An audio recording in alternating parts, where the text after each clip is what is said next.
doesn't really matter what division we're in if the story we're telling is compelling. We've had loads of interest in investment over the years, and people want to change us. And they're like, I want you to be the next Wrexham. I'm like, do you understand we're the opposite of Wrexham? We don't have a dormant community that's 10,000 fans ready to come to a game if you just spend some money on the team. We're a philosophical idea. Do you understand why a club might call themselves Hashtag? You know, West Ham was called Thames Ironworks, right? That's what we were founded as, Thames Ironworks. Why? Because they worked in a factory making iron on the Thames. Hashtag United does what it says on the tin. Everyone thinks it's a joke name. No, it's exactly the same as every other football club's first name was. It tells you where the club came from.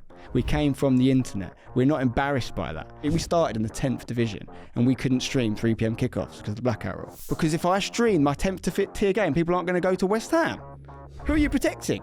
If you argue against the blackout rule, if you say get rid of the blackout rule, and people will go, oh, but no one will come to our non-league club. That's called market economics. If people don't want to come, it shouldn't exist, mate.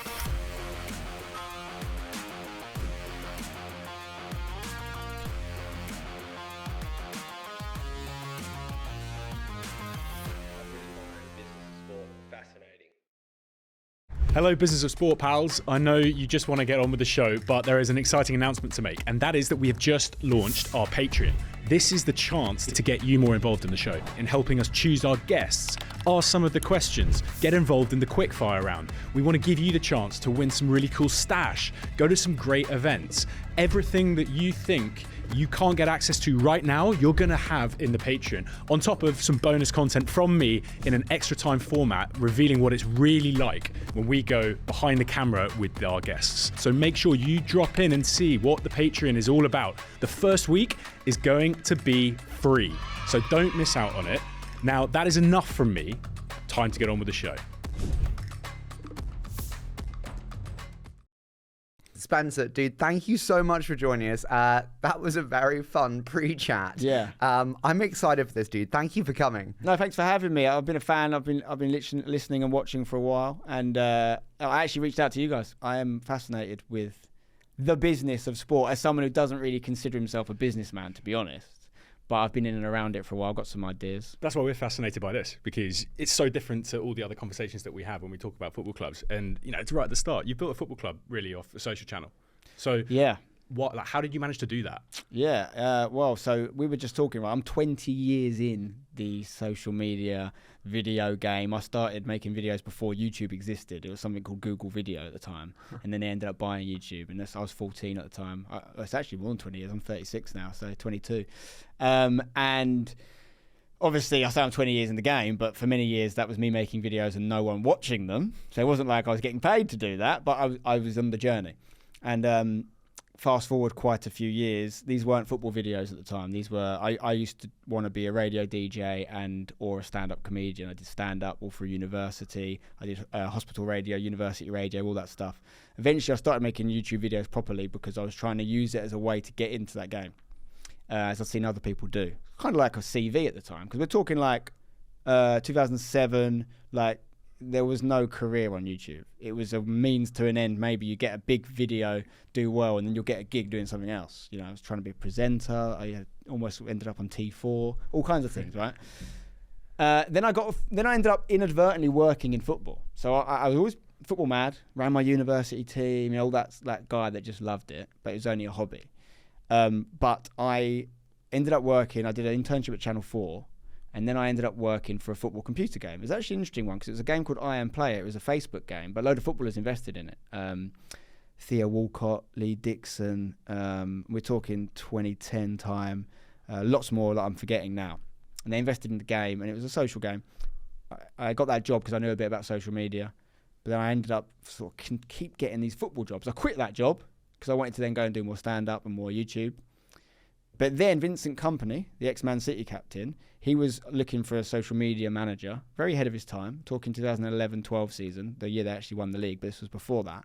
And he reached out to my old boss, said, do you know anyone? Or his manager did. And they said, oh, this guy who's just quit is actually quite good. Do you want to give him a go?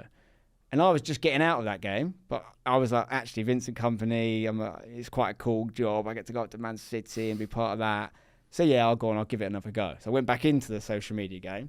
Did that for a year, quit that as well, because even though it was the dream gig for many people, it wasn't creative enough for me. The company that I'd worked with previously won this pitch to become a YouTube Originals channel, which means YouTube fund you. So YouTube gave £1 million to this company that's now called Copper 90. I don't know if you've heard of it. It's a quite big football channel. So I was like the first employee or second employee on that. We ran that and we did quite well with it. We got a lot of subscribers. I ended up presenting my own show that was this masked FIFA player. That's his name, FIFA player. I used to play FIFA against people. I was quite good, but I was also obnoxious and very in their face. And I ended up doing crazy things. Like I beat the world champion. I played loads of celebrities, loads of footballers, travelled the world with it. It was a comedy show. It was like kind of the Stig meets Ali G meets someone that plays FIFA, right? And it was pretty successful, but I was a masked character. So no one knew I was him, and I couldn't take any credit for it. So I was like, I'm this 22, 23-year-old kid wanting the world, definitely had a chip on my shoulder, wanted some attention, middle child, whatever. I want people to know I'm a FIFA player because I was quite good at it. I basically built the FIFA player character up in my own time, and I carried it on, and I did its own channel, and that channel got to about 100,000 subscribers, and I was just doing it after work. So then I ended up quitting Copper 90 so I could concentrate on that. As part of that quitting, I had to kill the character. That was kind of the deal. So I had to take him off that channel. So my channel now, which is called Spencer FC, got about 2 million subscribers, just under. The actual URL is official FIFA player because it used to be the FIFA player channel, and I had to take all those videos down. So I reimagined that, and it's quite a big thing for me at the time, taking my mask off and going, I'm actually a guy called Spencer, will you still watch me anyway? Managed to make that work. Within a few months, this is the short version of the story. Within a few months of quitting that job, I did something called the Wembley Cup. So the Wembley Cup, kind of like I was trying to basically do soccer aid for YouTube, a big charity game of YouTubers. Sounds like a no-brainer now. There's been loads of games since, but no one had done it before. No one had even thought about doing it before. I pitched it to YouTube because I knew people at YouTube. Got EE to sponsor it. They spent £1 million on the first series. I got all the big YouTubers to play in it. So it was Spencer FC versus the Sidemen, who we all know the Sidemen now, right? We played at Wembley, no crowd. But it did 20 million views on YouTube. And my channel, in the space of 2 weeks, was like the 6th biggest growing YouTube channel in the world. It went from 100k to 700k subs in 2 weeks. So Wembley Cup put me on the map. The Sidemen put me on the map. I knew them all personally. I sort of orchestrated it all. We ended up doing 4 of them. We had 34,000 people at Wembley for one of them, 22, 21 for the other 2. We had Steven Gerrard play. We had huge legends of the game play. And that kind of ended up being my calling card. But after the first one, I was like, wait, so you can make money making videos about me playing football as a, university third team level player? That seems too good to be true. Let's see if we can do some more of that. Sadly, 2 of my good pals from my under-18s team had passed away. So we did a memorial game, and my mate had died of leukemia, and I said to the boys, look, if you let me film this, it sounds a bit exploitative, but it really wasn't. Let me film it, put it on my channel. We'll get the subscribers to donate to the leukemia charity. And it was literally my only motivation. But what happened accidentally was, I'm commentating, me and my pals playing football, and I'm being a bit silly with it, because I know we're not that great. And everyone loved it. And I was like, do you want to see more of this? And they were like, yeah. So I was like, hang on, I can't do the Wembley Cup every week. It's too expensive, too many celebrities involved. Can I just film me and my mates playing every week? So we created Hashtag off the back of that, basically. We were like, we basically felt that there was a world where we were still a footballing playing age, so we could have our cake and eat it. We could go and do amazing things, and we did. We played our 3rd ever game at Hashtag was at Wembley. We played in 7 countries. We played against huge names in football. And basically, but it was engineered to create a brand. So we were like, right, let's make a team. Let's not enter a league. Let's do gamification of games that not really been done before, certainly not on YouTube. And we created this brand. So after 2 years, we had quite a few 100,000 subscribers. I took it off my channel, made it its own channel, entered us into non-league, and that's where the fun really began. That was 8 years ago. And we've been on a bit of a climb since then. So here you basically reverse engineered a football club. It's exactly what we've done. Yeah, we've done the hard bit, in my opinion, first. We've got millions of people know about Hashtag, but we've got, 600k subscribers on YouTube. I think we've got a couple of 100,000 on Twitter, 500 on Instagram. These people are from all over the world. These people buy our shirts. These people travel to our games from all over the world sometimes. We have visitors from everywhere. That usually, if you take like a classic like Man United, for example, no one cared about them globally for 100 years until after they existed. Now, obviously, the world's a different place now. Of course, that wasn't going to happen in the 1880s. The point is, we've done it within months of founding our team. What we haven't done is we haven't done the local bit that well yet. So we haven't got like local fans. We've got a really crazy situation in our league, right? We're in the Isthmian Premier League. It's the 7th tier. It's the league below the National League South. And we have, 2 years in a row now, the highest average away attendance, right? So more people come to our away games than any other away games in the league, i.e., more teams that we play have their highest attendance of the season when they play us. Because your fans are dotted. Because our fans are everywhere. Places, right? But we have the second lowest home attendance in the league because they're not from where we're from. And also we're going to like places, you know, like Dulwich Hamlet, or we're going to Bognor Regis, or we're going to Lewis on the south coast. You know, we don't go to that part of the world very often. So they all come out to see the hashtag circus when it's in town. But we don't get any money from that. That home team gets that. So it's a weird... what it is actually a great example of why we're good for football, actually, because we help other teams make money. You know, we need to get better at making the money ourselves at match day. But to put it into context, I was just having a look beforehand, social numbers. Like, you've got more YouTube subscribers than like Premier League clubs like Fulham, Brentford, Palace, at least double, actually, some of them. Leeds, Burnley, both going up to the Championship. We've got more than them. Wow. To be able to reach that with teams right at the top of the pyramid, and you're driving right now what is such an important piece, which is community engagement, content, digitalization, stuff that we talk with clubs about all the time on here that they're not doing.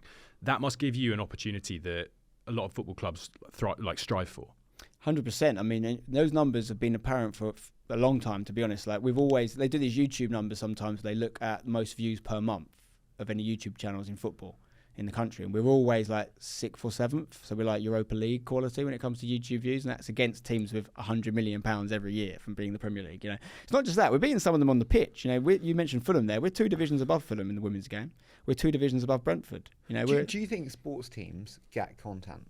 I think they get it now more than they ever did before, but I think most of them are hung up with this concept that content is an afterthought, and that if you do a certain innovative, crazy thing and you lose on the weekend, you can't put it out, and which is stupid. The problem is, this is not a football problem. This is like, I don't want to insult anyone here, but like, I'm consistently underwhelmed by the people I meet in the industries that aren't, you know, if you're good at this, you do it yourself. It's an age-old problem in terms of any employee I have. Like, if I'm trying to employ someone, I need someone that's really, really good at it. They're all doing it themselves. Specifically, social media managers. Social media managers are the hardest people in the world to hire, because if you're any good at social, you absolutely build your own brand. Yeah, and I know some guys that maybe don't want to be the front and center of it, but instead they create this great relationship with a creator where they're on a money share or whatever, exactly. Percentage share, which is sensible, you know. And that's not to say like I've got guys that work for me that are amazing at what they do, like generally, but they've been trained like by me. So when you get in the institution,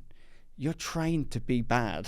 Basically, you are. Like, these clubs don't know how to do it, and then these guys get this job and think, oh great, I've got a job at Chelsea at 21, and by the time they're 26, they're already gone. You can't get them back.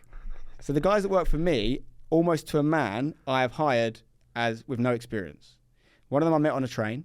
He was a fan, came up to me and talked to me on a train. 2 of them auditioned to be footballers for us in the trials. We did this thing called the Academy. They weren't quite of the level we needed, but they loved the club. They had a bit about them. So I got them in. I've trained them to edit videos. I've trained them to do all this stuff myself, but they've been brought up in the hashtag environment. If they went to one of the big clubs now, which they're definitely capable of, they would get frustrated so quickly. If you can choose between domain expertise, in your case sport or football, or skills, social media, video editing, distribution, which one would you say they have to have that already and I can teach the other? So I always say, I know we're a football club, right? So like, it's a social life killer. Like working on a football club is a social life killer, because you're going to be, especially when you've got women's team as well, you're going to be Saturday, Sunday, games. So you have to really want to be there. So I always say, and I say this in interviews, there's no substitute for not giving a shit. If you don't give a shit, I can't work with you. So I would much rather have a guy who is a fan of what we do, who's grown up with it, who maybe understands why we're cool. And that is a really poignant point. I'm sure we'll probably get onto it today. There's like a watershed, a benchmark where you either get hashtag or you don't, and that's why actually our name is so important, because it filters away the people that are never going to be on board with us straight away. So if someone's on board and they are understanding why we should exist, I can teach the rest. As long as they've got a bit about them and they're a good lad or girl, I can teach the rest. What I don't want is one of these institutionally trained people. I've got to undo years of this rules that shouldn't be there. They've been taught it all wrong. I don't want that. And those guys are very expensive as well. You get the guys that are new and you let them grow. I've got guys that are on more than double what they were on when they first came to me, because when they came to me, they'd only experienced working at Tesco. But I would not swap them for anyone in the industry now, because they're so good. But because they learned it, with us. So yeah, I think we've proven a few interesting things there. It's not easy to do. What I try to do is find these people and just bring them in. and then find a job for them later, like work out what it is, because they're a bit. It's sort of gold dust when you find them. They understand our football club, they understand our history. You must have dealt with like a lot of crap and shit when you started doing this, because like, people hate change. People hate things coming in that are different from an established order, and you're coming in ripping up really how clubs have been built and bringing in this whole different environment and process and way of working and people to an industry that they've never seen before. How did you deal with that? Like, particularly in non-league, right? Because non-league is so old and it's so old school and there's so many fuddy-duddies. I've got nothing against older people, by the way, but it's like, and some of them get it, right? But generally, they like things to be done this way. And you'll know about this inherently, right? The maddest thing is the way they like to do it doesn't work. Like, their clubs are all broken. And they're like, but you've got to do it that way. Says who? Give me a reason. Like, I'm not an anti-traditionalist, but I do question everything. So it just needs to make sense. If there's a good answer, I'm on board. In football, there's not many good answers. How are they broken? Well, none of them. Not only do they not make money or at least are sustainable, they have to lose money, right? If you, who was it that was on your pod recently I was listening to? It was my friend from Eastbourne, Simon Leslie, right? So he made a good point. Like, he was sort of destroying his own argument as he said it, and he's completely aware of that. He was saying, oh, you need to get more money from the higher leagues. And what? You're going to get all this money from the Premier League. They're going to spend it all on players. It doesn't fix the problem. You need to do the opposite. You need to take money out the game. You need to not put more in at a lower level. We're talking about the 5th, 6th, 7th, 8th division of football. Like, there is this whole thing of like, there's so many layers to this. You talk about the 3 p.m. Saturday blackout rule. Like, we were in the 10th division. We started in the 10th division and we couldn't stream 3 p.m. kickoffs because of the blackout rule. Because if I stream my 10th tier game, people aren't going to go to West Ham.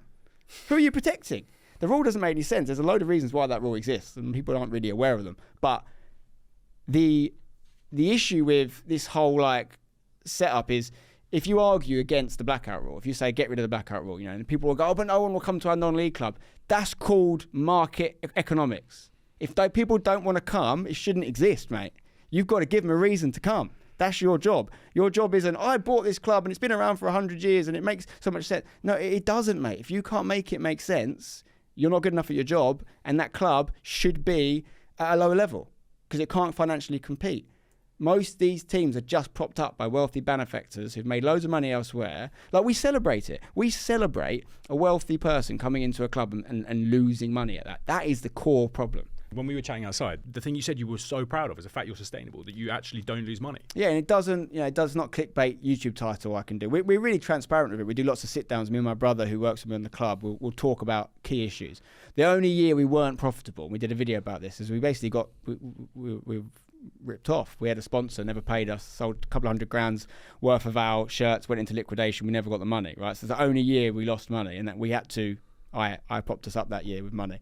But every other year we're basically break even now, and that's one of the reasons we're doing a fan investment raise now, is because I have taken the club as far as we can go. How much money do you make a year? Profit, break even. Now, revenue is just under $1 million usually. It's pretty consistent as well. Like, the crazy thing is, it makes my point for me, right? The crazy thing is that we've peppered our story with the promotions. We've had massive upwards mobility. We've just been a very successful football team, inarguably on the pitch. Every year we go up, our costs double. Nothing goes up. No revenues go up as a result of those promotions. You could argue that they might have, like, our views might have dropped off if we didn't get the promotion and therefore allowed us to get sponsorships. Yeah, maybe. But actually, there is no correlation between promotion and revenue. National League to League 2 is where you get the £1 million plus TV money. Obviously, Championship to Premier League, you get the 100 mil. There is no financial argument for getting a promotion in non-league. Cost goes up because player wages go up. Yeah, and travel, things like travel as well. Our women played in the 3rd tier, National League Prem. You're going to Plymouth away. That's a couple of nights. Well, it's a night in a hotel. That's a couple of grand on a coach. Like, it's expensive.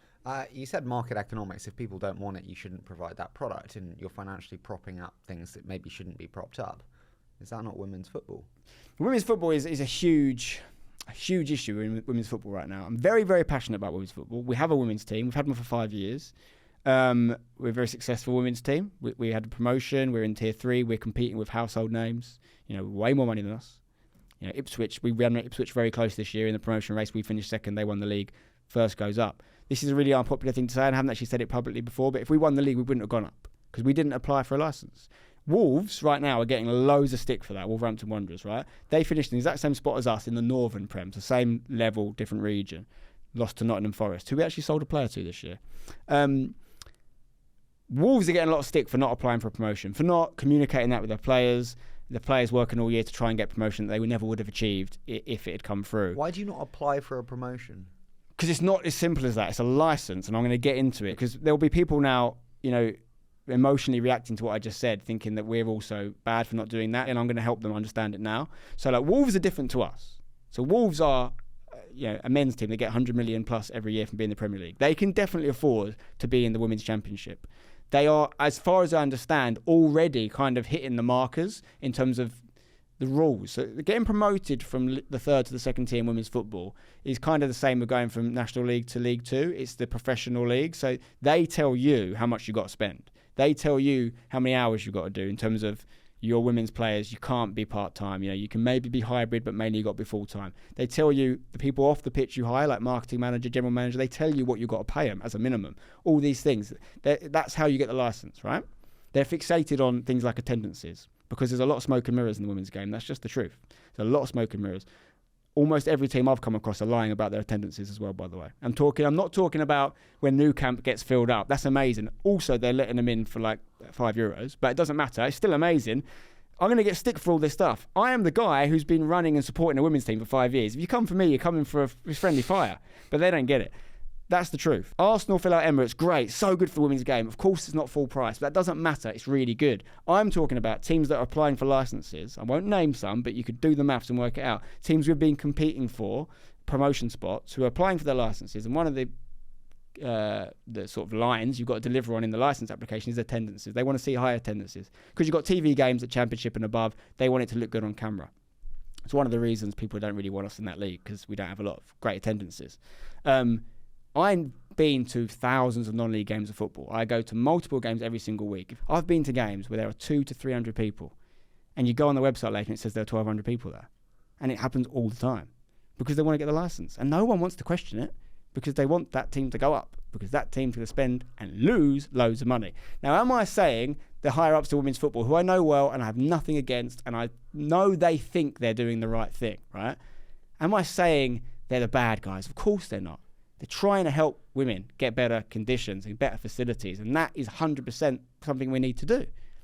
But they are inherently actually demanding teams to lose money, which is the opposite of what we should be doing in football. The men's game has so many issues with it, and we're just copying them.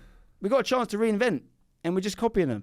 So, but long and short is you can't afford to go up, right? If we went up, it could ruin our football club. It could easily ruin our football club. We'd maybe survive for 2 seasons before we run out of money. And I'm trying to get a football ground. I'm trying to do all the things that you're supposed to do as a football club owner. Yet I'd be told I was bad for not trying to go up. I do want to go up. I want to go up, and I want to spend what we need to spend. Here's the biggest problem, right? If we went up, it means we've won the league. If we won the league, and we've come very close, and we've beaten, last year we had the hardest 5 teams in a row at the start of our Tier 3 campaign. If we're beating them, and they're spending 4 to 5 times what we're spending, right? The higher-ups are going to say we're the problem because we're not spending enough, because we're not giving players the opportunities. This is how it's such a flawed argument, right? The day we spend what they spend, all our players leave because they've all got full-time jobs. They're nurses, they're policemen, they're all these people.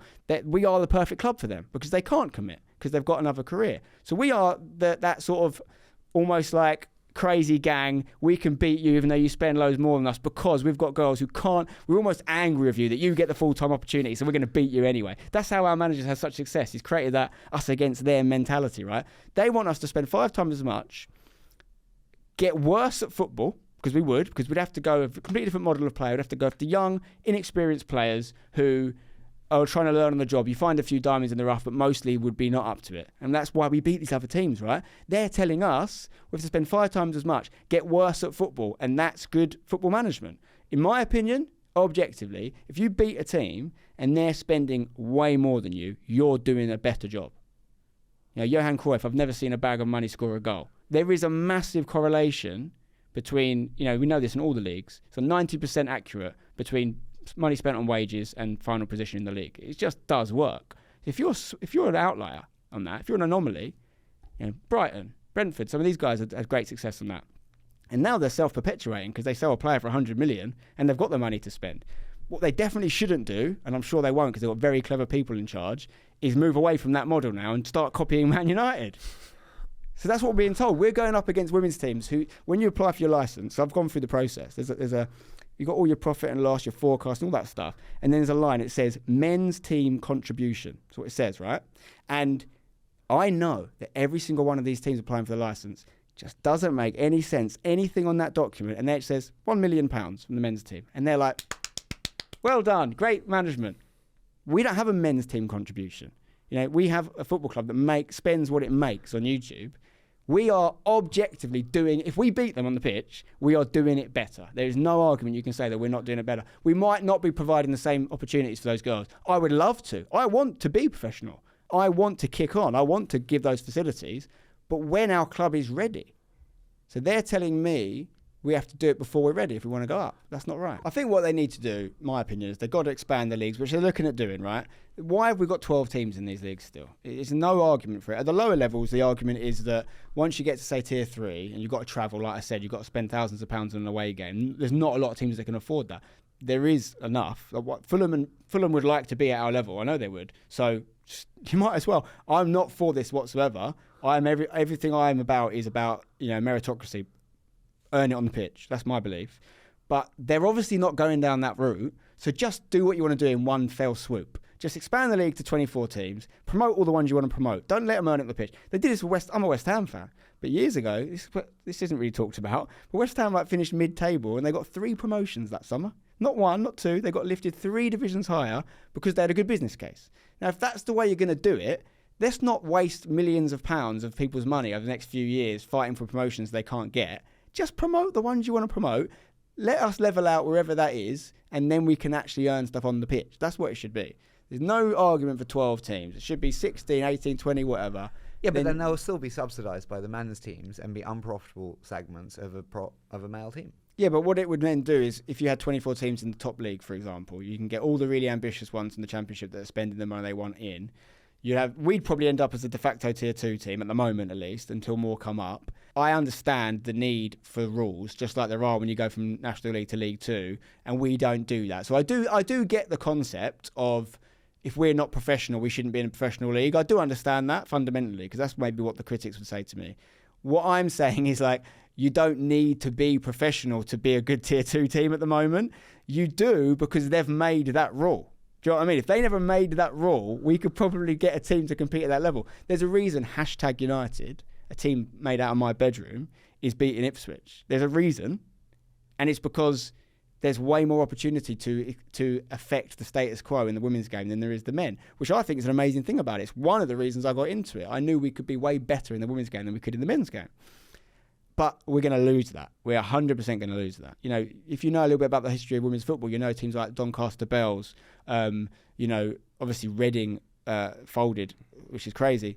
And it's another one that swept under the carpet, by the way. They were so desperate to give Reading a licence to stay a championship side last summer that they had no players. One of the things they said to us is they might not want to give us a licence. Just so you know, when I stopped applying for the licences, it wasn't because I was basically told I was never going to get one, right? And when one of their big concerns about us was they were concerned our players wouldn't be good enough. And I was like, okay, well, there's nothing in the actual physical deliverables of the licence that says you get to make. That's just a subjective opinion. Let us fail on the pitch, then we'll change our policy. But there's nothing about how good your players are on there. Reading didn't have any players, and they were trying to give them a licence because they had been so embarrassed that a team that was a Super League team just a few years ago was not going to exist and now doesn't exist.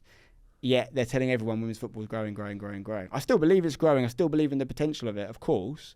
I don't necessarily believe in the decision-making. I don't judge success on everyone else's metrics. So we don't need to be in a certain division for us to be profitable. There's an argument for Hashtag to say that we'd be better off getting relegated because we can have lower costs. Our whole metric for success is basically views, right? And that's not to say we don't want to win games of football. My belief, not just belief, I know that there's a correlation between views and winning in my club. So if we put out a video, the sad reality is we don't make anywhere near enough videos on our women's team that we should, because they don't get watched as much. But what we need to do is we need to improve that. What put it on different rate platforms. do they get watched at? So this is what my point is, right? So like, compared to our men's team, it's a massive drop-off. Compared to other women's teams, we're like right up there. You know, we put a video out, we won the County Cup again. You know, we've been in 9 of the last 12 Essex County Cup finals, won 8 of them. You know, we basically run Essex like in the women's game. You can't deny that. And But what's your men's get compared to your yeah, so we put that video on our YouTube channel, which we don't usually do. Our men get a minimum of like 100k on every match they play on YouTube, sometimes much more. But that women's final, I think it's on like 60k, 70k now, so it's actually really good. If we did that every week, we wouldn't get that. But the point is, compare that to if, I don't know, and there's no disrespect to any teams here, but any championship or average Super League team put their highlights on their YouTube channel, we're going to probably be winning that. Well, we're definitely going to be winning that, actually. So, like, it doesn't really matter what division we're in if the story we're telling is compelling. That's the big thing I try and get around when I have these. Like, we've had loads of interest in investment over the years, and people want to change us. And they're like, I want you to be the next Wrexham. I'm like, do you understand we're the opposite of Wrexham? Do you understand that, like, we don't have a dormant community that's 10,000 fans ready to come to a game if you just spend some money on the team? Wrexham's an amazing story, and I love all that stuff. We're the opposite. We're storytellers. Like we could be. We might never need to get promoted again, and we could be the number one brand in football for like innovation, for example. That's like a key thing for me, is innovating, because all the other teams are not doing it. They don't know how to do it. Like, there's a reason that when Brighton have such great success with their new recruitment strategy or the way they do things, why don't Chelsea and Arsenal and Man United copy them? They do. Chelsea just go and buy Brighton. Well, that's what I'm saying. No, they don't copy them. They literally reinforce Brighton's whole thing. They go, the guy you bought for 3 million, rather than us trying to buy a guy for 3 million from Ecuador and give him 50 games in the Prem so he becomes a 100 mil player, we'll just buy him for 100 mil. That the minute you spend 100 mil on him, he almost can't be good. He can't be good. Because no centre mid really is worth 100 mil. And even if he has the exact same level of performance he had for Brighton, he's now being judged on a 100 million yardstick. Whereas Brighton, he's not. He doesn't have to be good. So Brighton, why don't they now go, we've made 500 million in transfers to Chelsea now, we can just start spending 200 mil on a player? Because it doesn't work. But Chelsea and Arsenal, all these guys will never copy them. Because the minute they copy them, their fans will kick off and go, oh, we're tin pot. Why are we giving this? If this Ecuadorian doesn't play very well this week, it's because it's only worth 3 mil. Everyone knows it's 50 mil minimum for a good centre mid. No, it isn't. But they can't change now. They're too big. So that's our superpower. We've got a couple of superpowers at Hashtag. But one of them is no one's playing the same game as us. Certainly not above us in the pyramid. We can just massively continue to creep up on people. You know, all through my career, especially with Hashtag, but even before that, it's a rinse and repeat scenario of people telling me I'm crazy, this thing you're trying to do won't work. I then prove it, and then the new thing I'm trying to do, they say it's crazy, and they're all copying the thing I did 10 years ago, but I'm already on to the next thing. So it's like, you need people that understand the opportunity, and innovation is a huge opportunity in football. Could you do this model at a higher level? Does where you're at allow you to do this? This is the thing. I don't look at levels like that. Like, yes, you can, but you have to keep the views. So, for example, once you get to a level that has TV deals, like, how does that impact your model? It will impact it. There's a very good chance, for example, we're in the National League and they decide to stream every single one of our games, and that means that, you know, we don't actually really live stream. We only live stream for members. So theoretically, it wouldn't affect our model, which is a YouTube highlights model, but it would, because if a lot of people tune into the live stream instead, then maybe it's going to be less views on your video. So then you have to ask yourself, well, what's the financial, what are we getting on those live streams? You know, there's definitely a world where you could get promoted and be worse off, and we've had that multiple times. So you're now at a stage, you just said, you said a bit before, where you've almost taken it as far as you can go, and you're talking about all of this and the success that you've had, but also you're going through an investment raise now. You want to be doing things a little bit different. You don't have a stadium, you don't have your own infrastructure. Yeah, that's right. Like, what is it that you need to do now from an investment perspective, from bringing in new ideas, new money, but also maintain the integrity of what you've built, which is what sets you out? Yeah, so that is, if you look at all the literature that we're putting out there, none of the talk is really about promotion. You know, I do believe promotions are in our future, and I do believe they'll come, but they'll come as a side effect of building the club out, not because we're aiming for them. So, like, we've got to get the ground. The ground is key, and there's a load of reasons for that. You know, it's not a romantic one. There's times when not having ground's been amazing for us, like during COVID, for example, and we didn't have to deal with any of that red tape. We just turn up, play our football, and leave. How much is the ground? Yeah, this is the thing. It's not like buying a house where there's 1,000 of them and you can just choose one.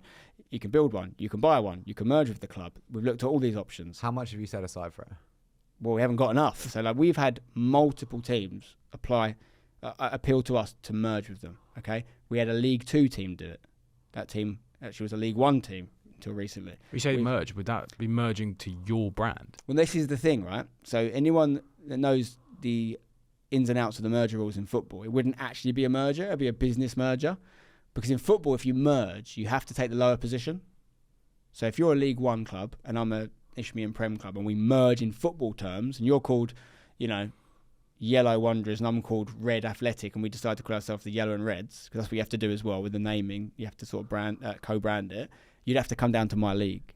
So they don't want people merging up the pyramid. Imagine if you didn't and we just merged with Swindon tomorrow. Yeah, most of these clubs haven't got massive amount of fans outside of their jurisdiction.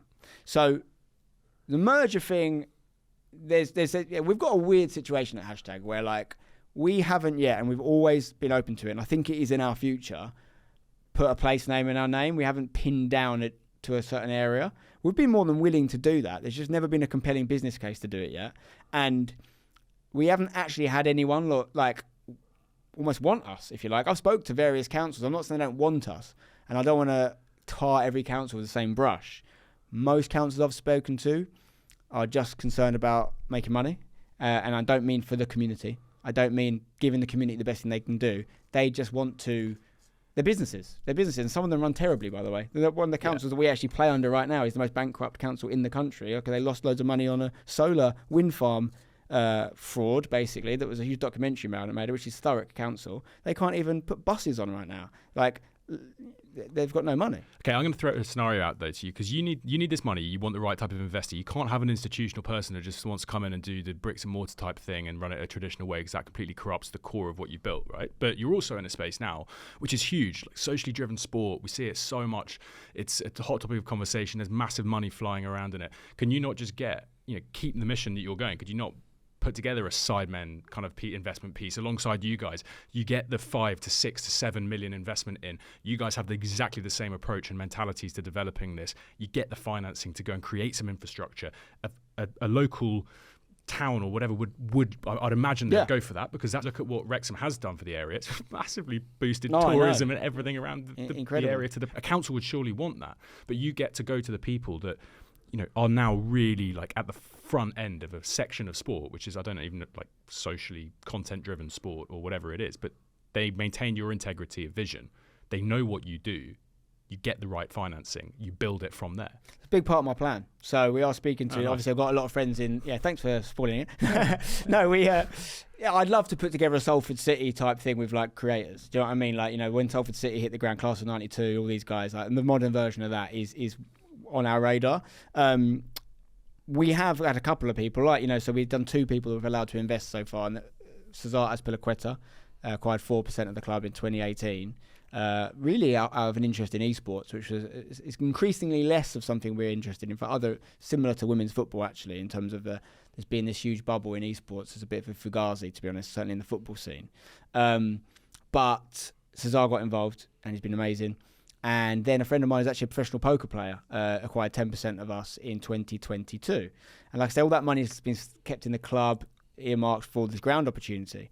The fan raise we're doing now is like multifaceted. What we're trying to do is we're trying to give the fans a chance to buy a share, and we're doing it through a company called Republic. So you've got football clubs that have used it before. Watford done it recently. AFC Wimbledon helped pay for their stadium with it. How much Dorking Wanderers. So we want to raise a minimum of $500,000, but really we would like to raise a lot more than that. Right now we're in the pre-registration phase. So actually it's a big drop-off expected, but if everyone invests the maximum amount they've said they would be raising like $6 million at the moment, but there's going to be a huge drop-off.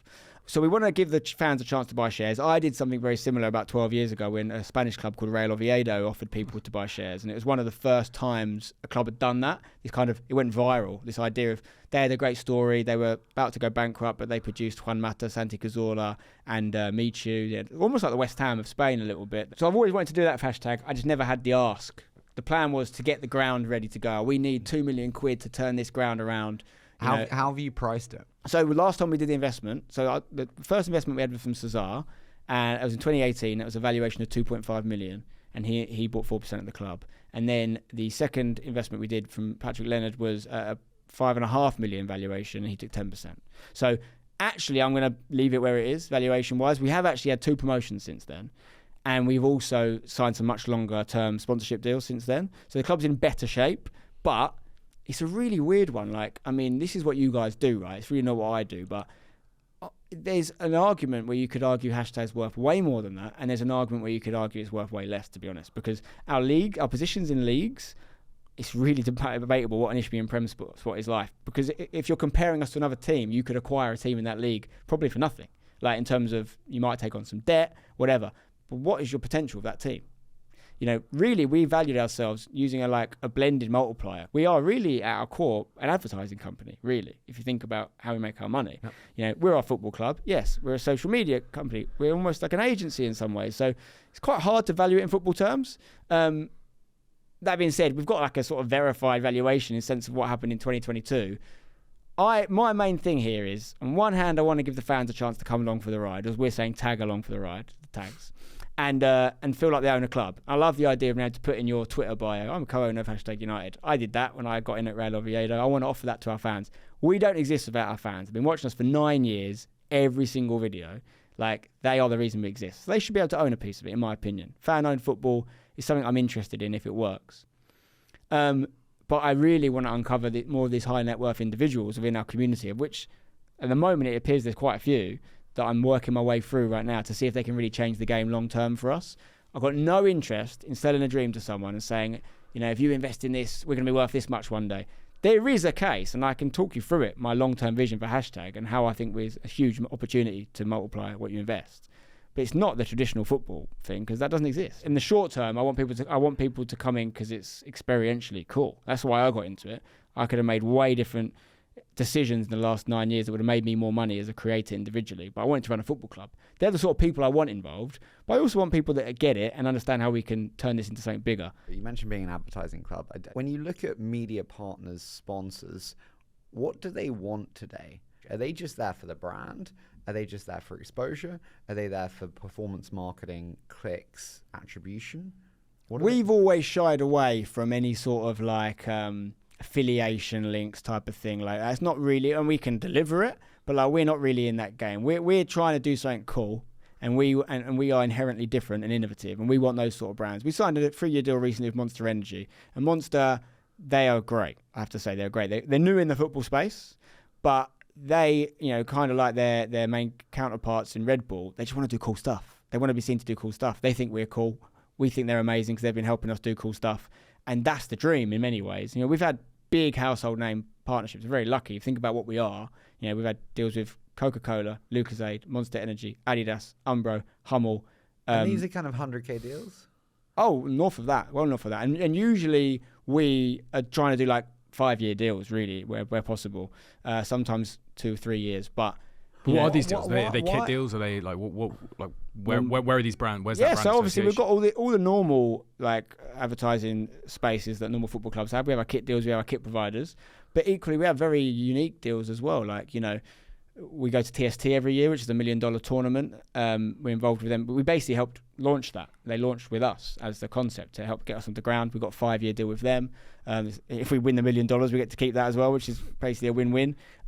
We have got, the Monster Energy don't actually have any real estate, really. They have a little bit of our kit, our stadium, a little bit of branding there. I know that they'll be amazing when we get our ground because they're really about the real life activations and stuff, and we just can't do it. We just can't do it as a landlord. It's really restrictive, to be honest. So many reasons why I want us to get a ground. Like, all the ideas and things that we've done over the years, we have just as much, if not more, for match day, for what you can do in a ground, and then how you can permeate that content online. So it's a double win, right? You've got the match day thing, you've got building a massive atmosphere, you've got monetizing it in real life, and then you've got making content from those things you're doing. We just cannot do them as a tenant. And it's not even in our interest if we could, because we're not getting the food and beverage money. We don't see the upside of it if you're a tenant. So we need to get on our own ground, kind of way more important than anything else at Hashtag right now, to the point where I'd probably take relegations if it came with the ground. And that's something you have to sometimes consider, because sometimes a merger might mean we'd have to go down to go up. But I don't think we need to do that. I think we can do it with our fans, maybe some of these high net worth individuals. To go back to your point, where's the future? What is the thing? If we can kick on, we need to get a ground. We need to professionalise if we're going to get to higher levels of football. In terms of the multiplier, in terms of where someone can make their money, you guys know this, right? Like the money in a lot of the interest in football now is going towards the multi-club ownership groups and this way of doing it, right? Can you name me a single football fan that supports a group? No, we could do that. We could do that quite easily, in my opinion. No one supports the City group. No one supports the Red Bull group. I do like what the Red Bull guys have done. I disagree.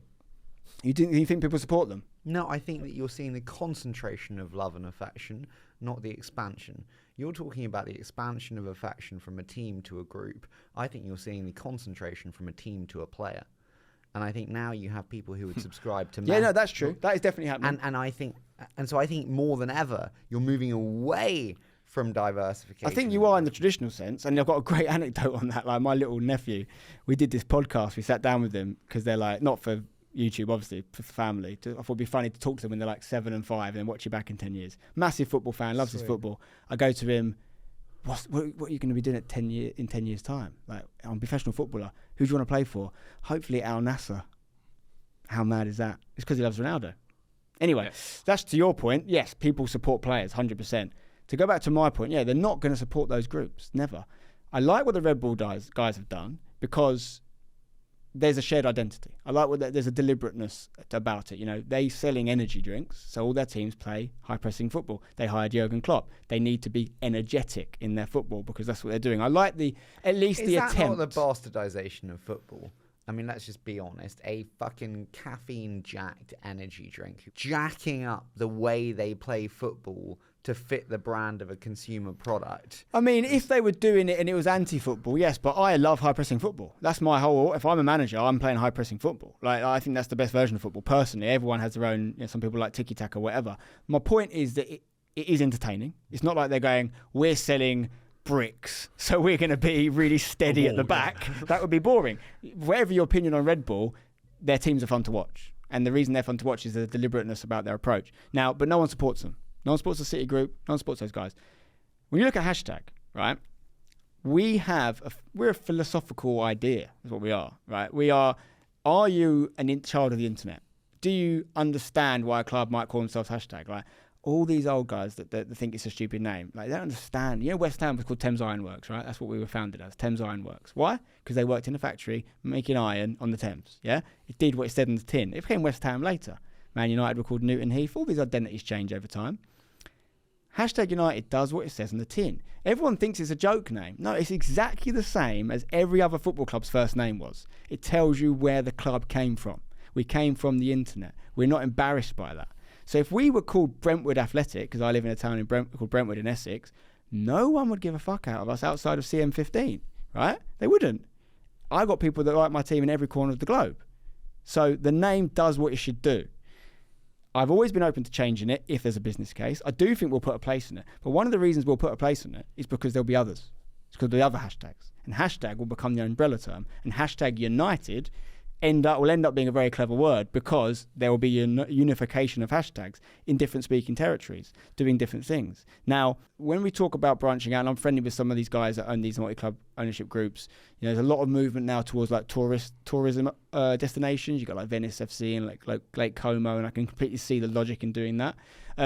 Our version of that is social presence. So like we don't need to go in the country that's got the best blossoming league. We need to go in the countries that are undernourished, that are huge football fans, but don't have something locally to support because they're underrepresented. And it's actually a huge thing for me politically anyway as an individual. I want to represent the unrepresented. I believe football's for everyone. The reason I got a women's team is really because I wanted two teams to support. And I don't see the difference. There is differences, obviously, but I don't see it as inferior or superior. It's football. I get to support a team on Saturday and Sunday.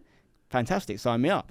There's a lot of people around the world that have to support Man United or they have to support whoever because they don't have anything locally to be proud of. One of my best pals, I've known him since I was 7, a guy called Faisal Manji, is a cult hero at hashtag.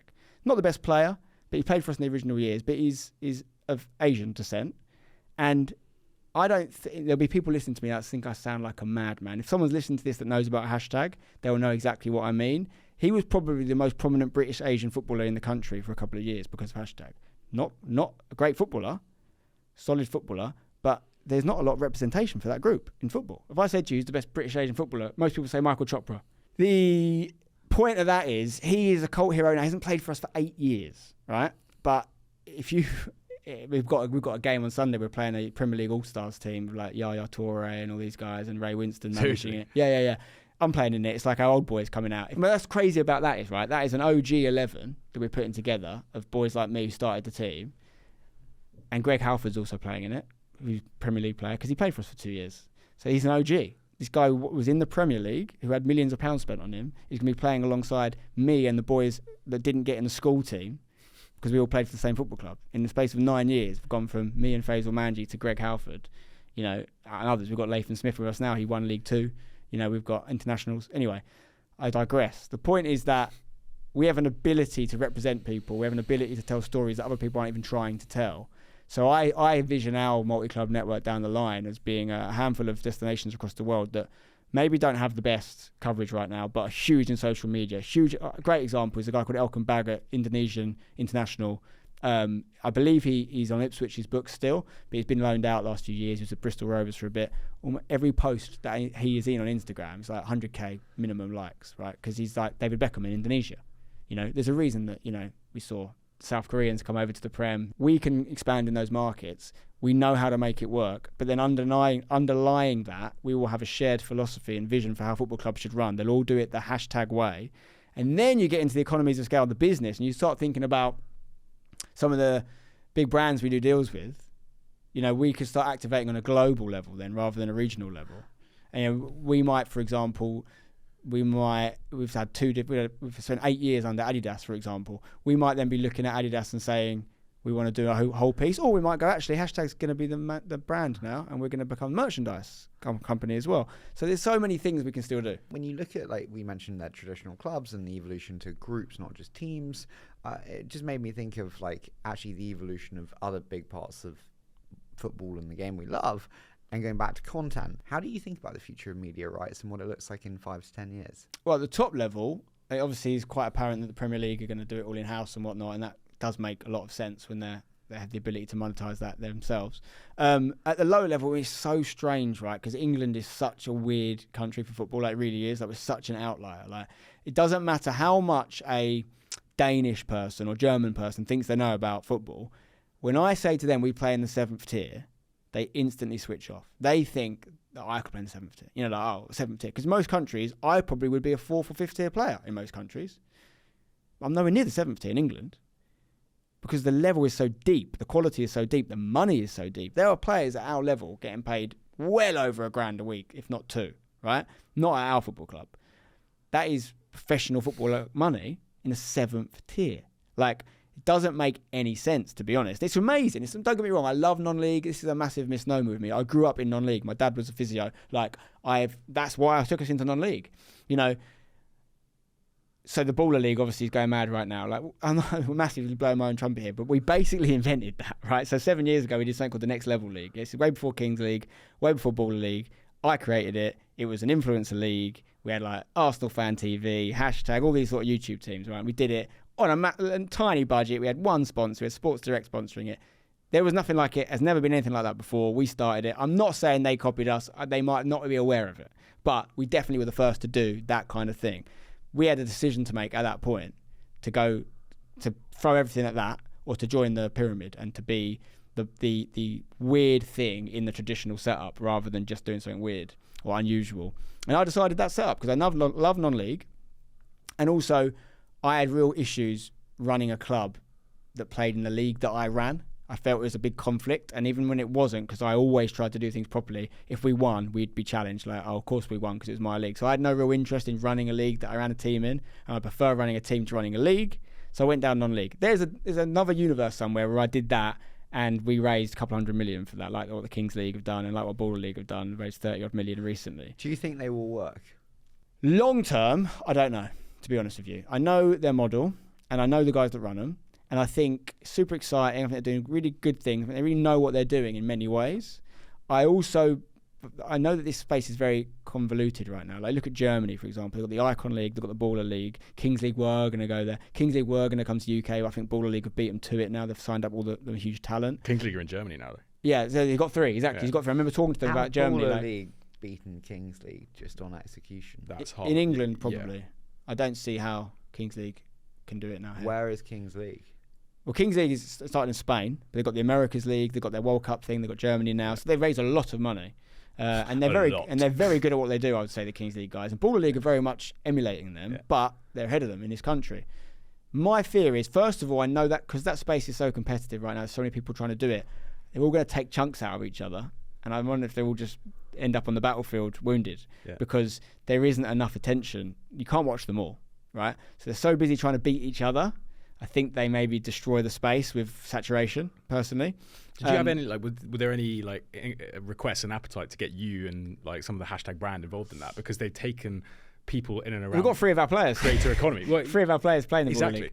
So, like, how, but not obviously directly related to hashtag. So they're leveraging themselves separately. So I don't have I know Felix, who runs the Baller League. I spent some time with him. I don't give. I know they also were speaking to me at one point about being a presenter and commentator. I commentate the Sidemen games. I'm quite well known for that. I was commentating at St George's Park yesterday for the Emirates Fives. Like, quite well known in that space as an individual. I don't have an answer as to why they didn't. I think it's partly because we play in TST, which is considered a competitor with 3 years into that partnership. They even arranged the Baller League final to clash with the TST final this year. Well, I think they might have moved that now. That's what I'm saying. It's so competitive, this space. That not everything's competitive. They hate each other. This is my observation. I'm not motivated in that way at all. I don't hate anyone. I don't not like the other teams. I want to beat them. But I actually enjoy competition. I enjoy, most of the teams that we're competing with aren't doing it the way we're doing it. So it's not really we're probably competing just as much with a YouTube channel as we are with a football club. My guess is, the Baller League model, they're paying these creators a lot of money to be in it and to be present and to care. Some of them care more than others. I think that's very evident if you watch it. I don't know where it is in 5 years. I don't know where it is. The audience is good because very good. Because the only thing that matters is consumer demand. Yeah, yes, this is my thing. So what happens in 5 years? What happens in 5 years? Basically, if they can keep paying that money and they can keep those guys engaged, then maybe it's a thing. And it's a lot of money they pay. But if they're making profit, then yeah.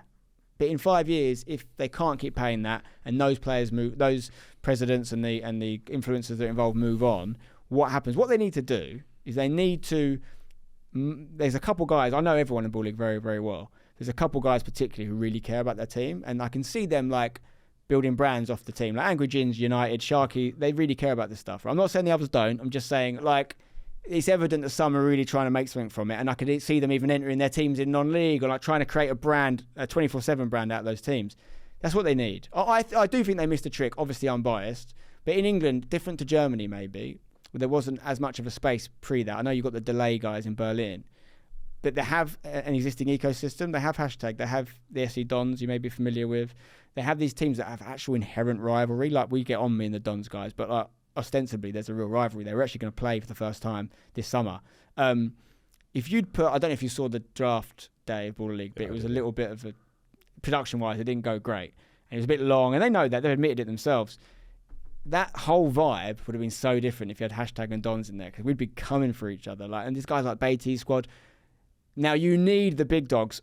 Without the KSIs and the Chunkses, of course, it's not going to work. I'm not going to name names, but there's a couple teams in the Baller League that are adding very little value right now. Definitely. And no one needs me to say that.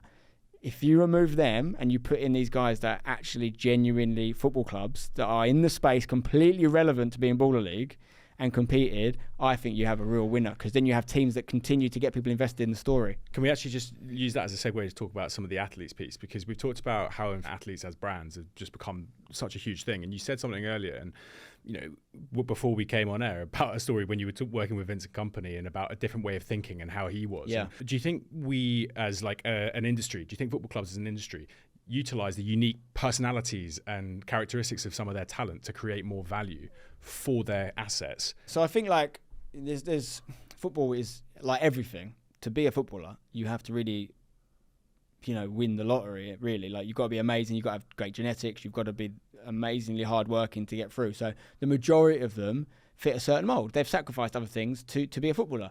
There's a handful that just stand out above the crowd, and they're just exceptional. And Vincent Kompany is definitely one of those guys. Like, anyone that spent any time with him would know that.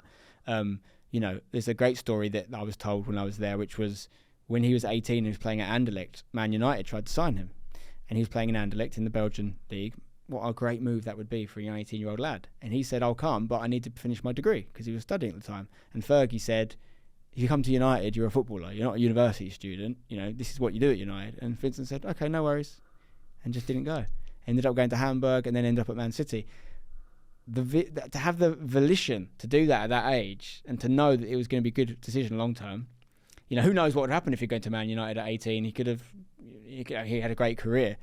It could have been a good move for him football wise, but he wanted that degree. He ended up doing an MBA at Manchester Business School. You know, he had multiple businesses by the time that I worked for him. He was so interested in everything outside of football, whilst also being 100% dedicated to football, a leader of men. Why is it that there's these European businessmen athletes, Juan Mata, Cesar Azpilicueta, Gerard Piqué, Vincent Kompany, and the UK footballers seem to be fundamentally very behind? It's a great question. I've thought about that. I don't know if I know the answer to it. I do find that, like, it's not even just that, right? It's like you listen to someone like Giorgio Chiellini. Why does he speak fluent English? He's never played in England. Why does he speak fluent English? Why does Buffon speak fluent English? I think we are not challenged enough. Like the reason they speak English, first of all, is English is the dressing room language, even at a club like PSG, right? Because there's all different nationalities in there, and it's the one that you kind of learn to speak, even if it's just basic. But these guys, I'm not saying they all do, obviously, but so many of these guys just impress me. Spanish footballers in general, I've never had a bad experience with a Spanish footballer. Juan Mata, I've had a few things with him, incredible guy. Obviously, Cesar. Like, we don't have... Okay, we've got some guys, standing above the parapet a little bit. Got the Rashfords, you've got these things. In my opinion, I don't know these guys personally. In my opinion, some of that is, not all them. It's the people behind them. Well, that's it exactly. Mario Götze, okay, for example, he is as good as my investing team. He is hunting like venture deals, sending them to me from planes where he's traveling. Like, I'm looking at this market and I found this adjacency. How do you think about that? Yeah, I hear he's a serial investor, Götze. Yeah, he loves it. So I have an opinion, and it's hard to concisely put it down, but I think a huge amount of that is a broader social part of where football sits in this country and the amount of sports that we have that capitalise our time. If you look in Europe, you look in Spain, you look in Germany, the majority of their major national sports, right? Football is at the heart of that, whether you're from a high-income family, low-income family, big, whatever it may be. It really extends across. I think opportunities extend and focus is narrowed towards a sport. Over here, we play football, rugby, cricket, tennis, golf, whatever there is. There's different types of stuff. There's basketball now coming through, all of this. And football socially in this country is mid-lower income. Yeah. It's a lower social sport. Yeah. And rightly or wrongly, private schools tend to be rugby schools. Exactly.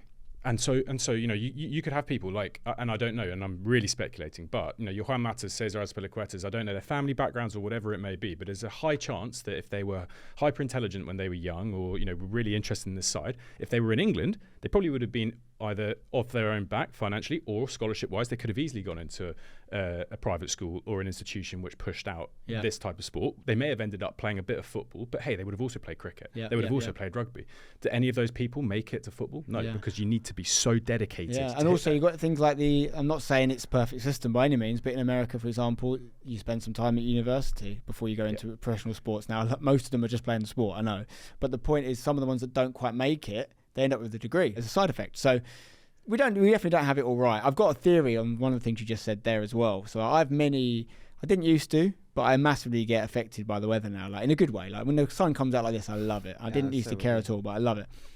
And I wish football was a summer sport in this country. If you play the lower leagues, it's a real grind in those winter months. We've always played on 4G to avoid that scenario. But when you play away, you have some terrible pitches. No real football can be played on them. You get games called off constantly. I look at a season like a TV season, with its peaks and troughs and its narratives and its storylines. So when you haven't got a game one week, it's really annoying. You lose an episode, right? Dude, I can't imagine that. Last minute losing. It happens all the time. And the grassroots, particularly if you're a Sunday League player, the struggle of either getting a game on in ridiculous circumstances or not having a game.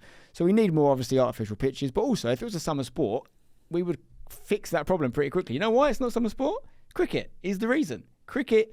Now, I'm not against cricket. I'm not a cricket fanatic, but I'm not against it in any way. And this will upset a lot of people. If you move football to summer sport, cricket would probably die. That's what would happen. And it's not just that. The real reason that football is a winter sport is because of the shared resources. There's still teams now that share, so they can't play home games like in April because the cricket season started, and they literally share the same pitch. Well, to the point, like it would die, whether you believe in grassroots or not, it would die fundamentally because broadcast only has X amount as well. And right now, you'd have to choose. If you have football on the summer, Sky choose football, not. Of course. So, and I get it. Maybe that's a big thing for the country. We need to protect cricket. I don't know, but I would fundamentally enjoy football a hell of a lot more if it was a summer sport, for sure. And I think it would make more people want to come and play in this country. You know, it's coming to play for, no disrespect, but going to play in Newcastle in January, like when you can play for Madrid or Barcelona. There's just no way you win that battle. There's no way you win that unless you go pay a lot more money. So, yeah, I do believe that cricket plays a big factor in that. But yeah, what you're saying could be true. Can we do a quick fire? So I love this one. Which club creates the best content in your mind, and why? Definitely in the origins of YouTube, it was Man City. They were ahead of the game amazingly, and I also helped them sign their first esports player as well, because I was the first person to sign an esports player really in football. But then I helped West Ham and Man City get into it. I knew Man City would be on it, so they've been very good. They got their money at the right time to be ahead of the curve on that. Now, I mean, you could say Wrexham. You could put Wrexham in the convo, couldn't you? They're just storytellers. Probably is them, right? Yeah, probably is. We go to that TST every year, and it's crazy, man. Wrexham are the home team. You go to America, and everyone is either in a Wrexham shirt or a Ted Lasso shirt. It's mad. People in England don't realise how big Wrexham are in America. You don't realise. Like, they are huge in America. But this is my reason why you short the MLS. And it's because every single person I know in America who's a bloke in a certain age range has a English Premier League team. What happens, though, if they sort the promotion relegation situation? And they're trying these little things. I just don't think they care because they want quality products. Well, they also, you know, this is the thing I've talked about loads before. I think you'll be all over this. I read that book years ago. Was it Soccernomics? You know, America's the most capitalist country in the world, but they have the most socialist sports. System, yeah. You know, their sports, you know, your last pick, you get the first pick if you're the worst in the team. It's a very rewarding social idea, but they're not, because ultimately they're gate kept. So yeah, they protect you if you're in the league, but no one can get in unless you've got $1 billion. That's why they buy English clubs. It's because to buy an MLS club is billions of dollars. You can buy Wrexham for $2 million. Yeah. Like, if you could do that in America, if you could acquire a club in the 5th tier of America and take on that Disney story, there's no reason why Ryan and Rob couldn't have done that with an American team. They had to come to Wrexham to do it. You know, so yeah, I mean, that was not a quick question, a quick fire answer. No, they never are. Yeah. I think probably Wrexham are leading the way after us. I'd say I don't think we make the best content, to be honest. We actually are quite formulaic in our content now. I think we have the most interesting origin story. What about the way you make content would you most like to change? I'd love to cover our women's team more. They're exceptional. They're so good, and it's such an amazing thing to be part of. I'd also love to have more female presence in it off the pitch as well. Like, you know, it's very hard. It's a big problem in football, you know. We just hired a new men's team manager. I've always said, because our old manager, we inherited them when we took over the women's club, that I'd love for a women's manager to follow them. We didn't have a single female applicant. No one applied for the job. We got a grant this year from the National League, specifically to put our female players on coaching courses, because they want to increase female coaches. So I can literally, you know, not only are these courses quite hard to get on and they can fast track them to be on them, but they're expensive. So I can say to all our players, you want to be a coach, I can pay for it for you, and I can get you on the next course. Who wants to do it? Not one of them said yes. Not one of them wanted to do it. That is a big problem in women's football that no one's really talking about. There's a huge lack of uptake. Huge lack of uptake. You know, a lot of women's football is, and I'll get some stick for this, a lot of women's football, the debate around it is people arguing what should be done who don't watch women's football. Like this Wolves thing, and all the stick Wolves got. You see the comments on the post about how critical they are. Are you going to women's football on Sundays? And are you watching women's football? Are you actively supporting women's football? You've got an opinion on Instagram. You're telling Wolves why they should do what they should do. But do you support a women's team? I guarantee you most of them don't. Yeah. I guarantee they don't. That's the problem. We've talked about investment. Who would you most like to bring in as an investor? Oh. Well, you can have anyone. No, the boys, there's a load of them in the YouTube scene with me that I think is just the low-hanging fruit, you know, that would protect our identity. And I'm not going to name any of them individually. I'm having conversations with a lot of them now. But what about anyone that's invested in sport outside of that does it really well that you think that would kind of like a Ryan Reynolds, but let's not use him because it's just obvious. But, someone like that. See, I'd always lean towards people that I personally like and vibe with. You know, we actually had chats once with Post Malone's manager at one point. Weirdly, he follows me on Twitter, and I still don't know why. I I think he must have watched some of my FIFA videos or something back in the day. He's a bit of a geek like me, Post Malone. Like, I think he's a bit of a secret geek. But he would be a very interesting person to work with. Like, you know, I'm a bit of an old soul, so I'm like a Bob Dylan fan. All these guys, I don't think he's looking to invest in a football team. I don't think he'd help us that much either, to be honest. But yeah, I don't know, man. Like, obviously, if someone like Mr. Beast came involved, it would change everything. But ultimately, I'm not necessarily on that wavelength, I wouldn't say. What about the way football clubs are run today will change most in the next 10 years? Well, this is a controversial one, but I personally believe heading's going to come out of the game. Heading? Yeah, I think it will come out of the game. It might be 30 years. The minimum that will happen is that I think you won't be able to contest headers. So heading will be only something you can do, kind of like a high foot. You know, you can have a high foot, you just can't have it if it's near someone else. I think that might happen with heading. But I think eventually you won't head at all. I mean, it's already happened at the kids level. You can't head it now until you're 12. You can't head it until you're 12. Really? No. So that's just the concussion. I have personal experience with this. So I actually stopped playing regularly because of concussions. I was someone that built their life, their football career. My football experiences were built around heading. I was pretty good at it. Same. And yeah, so like, I actually identify with that. Like, you know, I love Harry Maguire. Like, I think he's a legend because he's a big slabhead. Like, as a footballer, I love intricate football too. I love Peter For Crouch. me, it's like Britishness as well. It's about getting up for a big header, isn't it? So it's very hard for me to make sense of these two things, but the rational side to me from experience knows that it's terrible for you, man. It's so bad for you. You know, when you head at football, it is essentially a collision at 40 miles an hour. That's what it is to your head. You know, there is no, name me a sport where you use your head. Well, I mean, put your head in dangerous positions versus use your head is different, I guess. No, yeah, there's loads of, I mean, you get punched in boxing, but you don't use your head. Football is the only real sport where you use your head. Yeah. Right, and it's not going to continue. You actually use it as a... Use it, and you hit a ball that could be travelling 80 miles an hour. You get kicked in the head with a ball, you know, from a free kick or something. Like, that can ruin your life. There's a lot of footballers that are big behind this. Mark Bright, Alan Shearer, doing a lot about this at the moment. There's a massive link towards dementia and football in later life if you've headed the ball. It's something, I'll bastardise these stats now, but it's something like 600% more likely for you to develop dementia in later life if you've been a professional footballer, specifically if you've been a big header of the ball, striker, centre-back. There's just no way it survives it, in my opinion. There's no way. And there's a really interesting team in Gibraltar that have actually started pioneering. They all wear head guards now in football. That'll come in. That'll come in first. They'll all be wearing Petr Cech head guards to protect your brain. But it's going to 100% come out of the game. It might take decades. There's no way it survives it. The data speaks for itself. Amazing. And that's the other thing people don't understand about football, right? Or everything in life. Everything changes. So many people are sitting there going, no, I'll never do that, never do that. They used to allow the goalkeeper to pick up pass backs. You know how boring that was. But it was like 100 years of football before that changed. You know, offside rule used to have an extra player that had to be there to play you on. Like, it's all going to change. I think offsides could potentially come out. I mean, Marco van Basten requested that when he was the head of innovation for FIFA. This is a great example of hashtag, right? He said that was an idea. Next day, we filmed an offsides game, put it on YouTube. It's got like 1 million views now. Because I knew no one else was going to do it. Let's actually test it. What happens? Oh, it turns out the score's about 12-11. And it turns out it's pretty horrible to watch because strikers just stand in the box and goal hang. But we could actually test that stuff live. Piqué, Gerard Piqué, has come out recently and said he wants neither team to get a point for a 0-0. Now, I think I like his thinking, but I think it's a bad idea because what that is going to continue to create the gap between the good clubs and the weaker clubs. If you're Burnley and you draw 0-0 with Man City, you got to get a point for that. Yeah. Like, that's hard. So there needs to be maybe a different incentivization. Like maybe you get 1 point for a 0-0 and 2 points for a score draw or something. I don't know, but that's, who knows? The point is, it's all going to change. Things like the Baller League and TST and all these things. My personal belief, if I had to put money on it right now, probably they won't be around in 10 years, if I had to guess. But they will make enough noise that they subsequently impact mainstream football. Mainstream football has to adjust and change. We're seeing it happen now. That they've got to bring a stop clock in. I feel so passionately about that. The problem, us football fans, what we're not able to do is we're not able to see it with untrained eyes. So what I really try hard to do, if you try and watch football as someone who doesn't like football, it's so bad to watch, honestly. Final one for me. Creator-driven sport. So YouTube boxing, you know, bringing content creations. Why is it good for the game?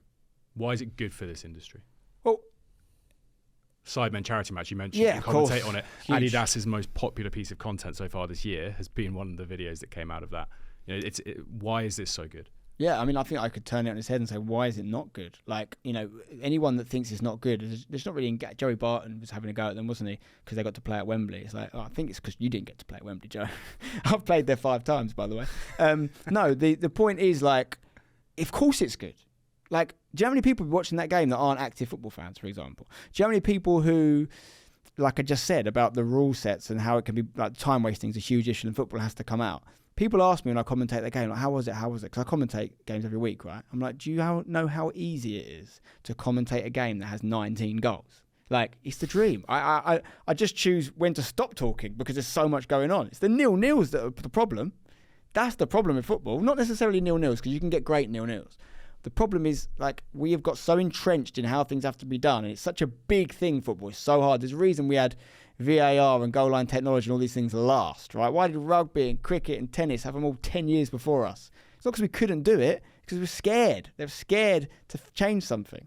You know, I did this baseball project a few years ago randomly. I ended up learning how to play baseball. And there's an issue there with basically the pitchers have got too good, right? Pitchers have got too good. And I observed this straight away. As a non-baseball person, I watched it. I went, they don't really hit the ball, do they? And they were like, oh, it's a huge problem in baseball. I was like, it's quite hard to hit a home run now, isn't it? Yeah, the pitchers have evolved and got better quicker than the batters can handle. So they're throwing these rapid balls, right? So I'm like, why don't they just move the mountain back? Move the mountain back, make it harder. And they're like, yeah. And I come up with this after watching one game, right? Because this helps to not be involved sometimes. And they're like, it's exactly what we need to do. The reason we can't do it is if we do that, you know, baseball is a data game. All they care about is data. Moneyball came from baseball, stats. If you change that, you can no longer compare a single pitching stat for the last 100 years to the modern day because it's further meters back and they lose all the data. But that doesn't mean they shouldn't do it because it's a problem. Because I'm coming to you as a non-baseball fan watching and saying, bit boring, they don't really hit the ball much. What's the whole point of baseball? It's not to not hit the ball. Of course, there's an art in a good pitch, but you need to see home runs. If you don't see home runs, you've got a problem. So these sports become too big for their own good, impossible to change. And then you see things that come out of nowhere like paddle or like these other sports that suddenly capture people's imagination because they just get a bit stagnant. And the Sidemen is a great example of an antidote to that. It's not great football, but it's not saying it is. They're not said that they're elite. They're saying we're going to put on a show, and you guarantee whatever happens when you watch a Sidemen game, it's going to be entertaining. They know how to make entertainment. Amazing. Dude, I've loved it. Thank you so much. You've been fantastic, and so appreciate you coming in. No, my pleasure. Thank you very much. I appreciate it.